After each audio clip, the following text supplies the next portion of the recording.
Ako ang daan, ako ang katotohanan, at ang buhay. Ito ang winikan ng dakilang Jesus sa kanyang mga alagad. Maraming salamat po at magandang umaga sa inyong lahat. Binabati ko po kayong lahat at pinupugayan sa ikawalong pasasalamat ng lunduyang ito. At ako po, bago ako pumaroon sa ating paksa o sa aking ibabahagi, ipapakilala ko muna ang aking sarili na gaya ng pagbanggit ng kapatid na JJ, na ako si Billy Miklat o Hermano Billy Miklat ng Sentro Balen Exodo. Sorry po, naguguluhan ako kasi galing ako ng Doha na isa rin sa organizer sa Liwanag ng Buhay.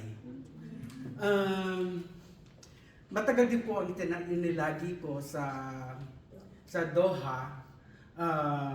Kami ang nagtaguyod doon at bago ko sila nilisan at nag-for good sa Pilipinas,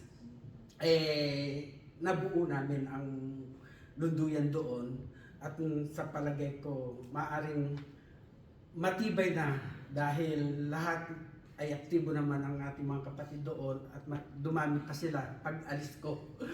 At ngayon, siguro nasa guhit ng palad ko na makarating din dito, which is na maganda na sana ang trabaho ko doon sa Doha. Kaya binigyan naman ako ulit ng bagong assignment na dito mapadpad, even though na maraming struggles na kinakaharap. Unang-una ang day off, hindi tayo makakapag-day off na Sunday as a healthcare assistant, di ba? So ngayon, kay palad ko, mula nung narinig ko nga ang Centro Amor na mapabilang sana dito sa ating lunduyan, na sinisikap ko din na magawa ng paraan para makakaroon ng day off kahit isang beses lang sa isang buwan na magkaroon ng pamamahinga para sa paghahanda sa ating banal na tungkulin. Isa po ako sa Talaytayan na gumaganap sa aming lunduyan at ganoon din sa Doha. Marahil sa pagdating ng bukas, makakagampad din ako bilang isang Talaytayan sa ating lunduyan dito. Sana nga. So, ako po'y kinakabahan at hindi ako sanay na magsalita sa pulutong na ito o sa siguro mas gabay sanay akong maupo.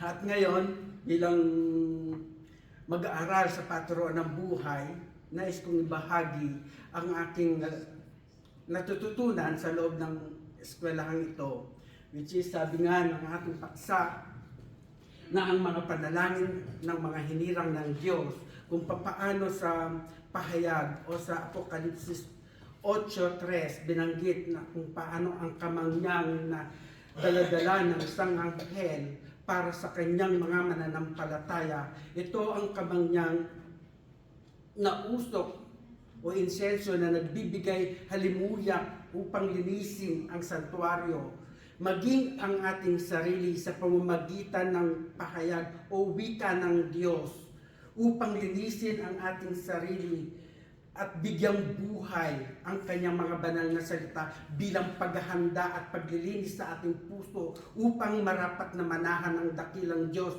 o ang Espiritu Santo sa ating sarili. At ang wika niya sa ika-5 kung paanong ang kamangyang na bumaba ay nagtila apoy na nagliliyab upang linisin o sunugin ang mga negatibong vibrasyon o mga kasalanan ng bawat nilalang para ito'y malinis na gaya ng ginto kung saan idinadarang sa apoy upang maging tunay at dalisay na ginto ang ating katahuhan sa pamamagitan ng pagtanggal ng ating mga pagkakasala. Ang tinig ng Diyos na tila kamangyang na umaapoy na nagsisilbing lindol o mga bagyo o storms para ipaalala sa ating mga tao na buhay ang Diyos sa mga nagkakasala ay magsisisi at linisan ang kanilang sarili para ang halimuyak ng insenso ay ating makamit. Ang halimuyak na ito ang mga mabubuting salita na binigyan nating buhay at makikita sa ating mga bawat gawa at kilos ay ang mabuting salita na gaya ng Jesucristo kung ano ang ipinamana niya sa atin, ang mabuting gawa at pag-ibig sa kapwa ang maghari tuwina sa lahat upang ang ating mga dasal ay matuwid na makakarating na tila mabangong samyong insenso na hahalimuyak sa harapan at dambana ng Diyos upang ang lahat ng ating kahilingan ay Kanyang maipagkakaloob. Mga iniibig kong kapatid, sinabi sa sulat ni San Mateo sa 6:5, kung hindi ako nagkakamali, kung kayo'y mananalangin, pumasok kayo sa silid at inyong isaraduhin ang inyong mga bintana at ang inyong pandinig. Ito pong mga bintana na ito, sa ating katauhan, ito ang ating mga 5 sentido na nagiging sanhi ng pagkakasala. Kung hindi natin ito ipipilid o isasara, ay patuloy tayong mawawalay sa matuwid na landas. Kung kaya, sa bawat sandali, hindi literally napapasok tayo sa silid pamahingahan na para lamang tayo ay magdasal. Pumasok po tayo sa ating puso, sa ating katahuhan at makiisa sa Diyos. Tanggalin na po natin kung anuman ang mga negatibong alitigtigin na namamayani sa ating sarili at higit ituon ang ating puso at isipan sa Diyos upang ang anuman ating naisin na nauukol sa Diyos para sa pag-ibig sa ating mga kapwa, ito ang ating maipapahayag sa lahat ng sandali. Mga iniibig kong kapatid, bago ako pumunta dito, nung mabasa ko sa group chat ang program, ay naalala ko, mag-September 8 na nga pala, araw ng pasasalamat ng Sentro Amor. Sabi ko, dali-dali ako nag-email sa aming opisina upang mag-request ng holiday for this event.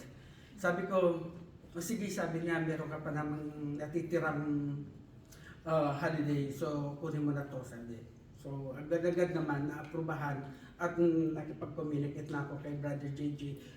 Ibigay mo sa akin ang postcode para makarating ako sa araw ng pasasalamat. At gano'n na nga po ang nangyari.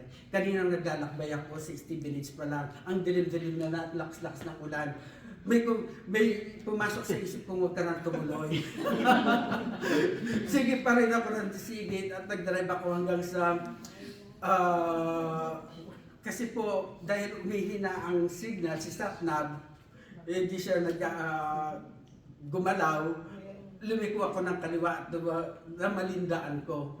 Sa aking pagkakatanda, 4 na beses po akong nagkamali ng daan, kaya nalate ako ng dating. Ngunit, kung may malinis kang hangarin, maging anuman ang daan na ating tatahakin, maging ito sa literal na buhay o material, maging sa espiritu, sa ating pagtupad, paglalakbay sa daan ng buhay, iba-ibang mga pasanin na ating kinakaharap, struggles, mga pagsubok,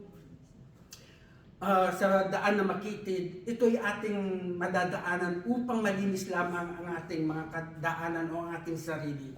Lahat ng mga struggles ay nag-iwan ng mga pag-aaral sa ating sarili upang patatagin ang ating pananampalataya. At ang pananampalatayang ito ang magiging daan upang ang lahat ng ating mga dalangin, ang pakikiisa sa Diyos, ay magiging katanggap-tanggap sa Kanyang harapan sapagkat daladala natin ang pag-ibig at karunungan ng Diyos sa ating puso na binibigyang buhay ang bawat salita ng Diyos at ito ang nagiging batayan at sandata ng bawat isa upang lalo tayong magsigasig at maging matatag sa ating pananampalataya, sa ating panunungkulan bilang isang pinili ng Diyos kahit anumang pagsubok na ating harapin, pilit pa rin tayong sumusulong sa ating mga hangarin na makapaglingkod sa Diyos upang mapadalisayan ang ating mga sarili at umunlad ang ating espiritu at paunlarin ang anumang kaloob na binigay ng Diyos sa atin para ibahagi sa ating mga kapatid na kapwa mag-aaral sa paturo ng buhay at mananaliksik sa mga karunungan ng Diyos upang lalong mabigyang buhay at titingalain at babasahin ng isang mabuting at maliwanag na titik na babasahin ng ating mga kapatid upang tayo maging isang mabuting halimbawa sa lahat ng nakakarami. Maraming salamat po sa inyong lahat mga kapatid ko.